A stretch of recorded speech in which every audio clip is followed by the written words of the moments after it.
கை குழந்தை வச்சுருக்கவங்க, 2 வயசுக்குள்ள குழந்தைங்க வச்சுருக்கவங்க, அல்லது 3 வயசுக்குள்ளே எங்ககிட்ட குழந்தைங்க இருக்காங்க அப்படின்னு சொல்லக்கூடிய தாய்மார்கள், பேரண்ட்ஸ் எல்லாம் தயவு செஞ்சு இந்த வீடியோ கொஞ்சம் ஸ்கிப் பண்ணாமல் பாருங்கள், ஓகேவா?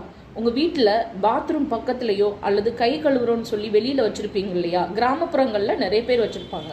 ஸோ தொட்டிகளில் அல்லது ஒரு நார்மலான ஒரு பக்கெட் குழந்தைங்க எட்டி பார்க்குற மாதிரியோ அந்த மாதிரியான பக்கெட்டில் தயவு செஞ்சு தண்ணியை வைக்கவே வைக்காதீங்க.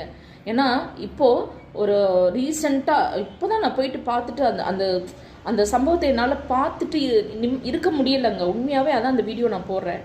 ஒரு குழந்தை விளையாடிட்டு இருக்குது அப்படின்னு நினச்சிட்டு பேரண்ட்ஸ் அவங்க கிச்சனில் இருந்திருக்காங்க.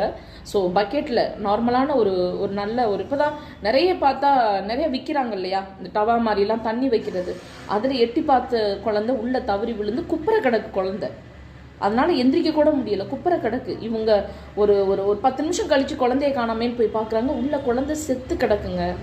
உண்மையாகவே ரொம்ப அதிர்ச்சியாக இருக்குது, மனவேதனையாக இருக்குது. தயவு செஞ்சு பேரண்ட்ஸோட கவனக்குறைவு, இது உங்களை நான் தப்பு சொல்லலைங்க, நீங்கள் கிச்சனில் ஒர்க்கில் இருப்பீங்க இல்லைங்கள, பட் குழந்தைங்கள தயவு செஞ்சு கொஞ்சம் நல்லா கேர்ஃபுல்லாக பாருங்கள்.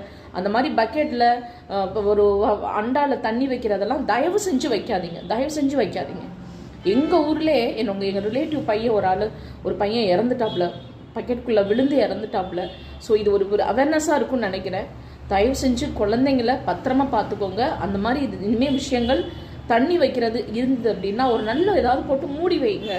குழந்தைங்க எட்டி பார்க்குற மாதிரி இடத்துகளில் வைக்காதீங்க, ஓகேவா? தேங்க்யூங்க.